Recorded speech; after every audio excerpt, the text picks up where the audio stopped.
Hey folks, I was just doing another water change there. Just topped up this tank again.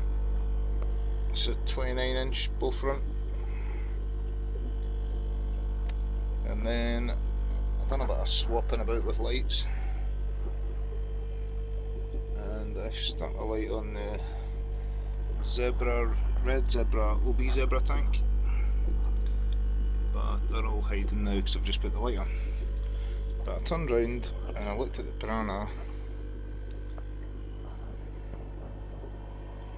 Bit of glare again. I thought, there's one missing. And then I noticed it at the top of the tank. And here it is here.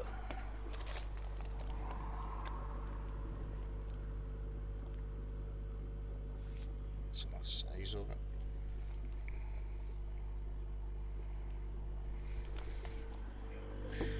So, looks like this bugger here has just turned on his old time buddy and eaten the back end virtually right off him. He was dead, I thought he was still alive, but now he's dead.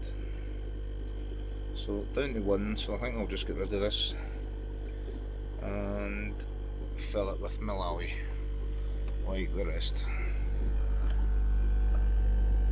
Nah, they're still hiding. They're still hiding. Right, cheers guys, take care.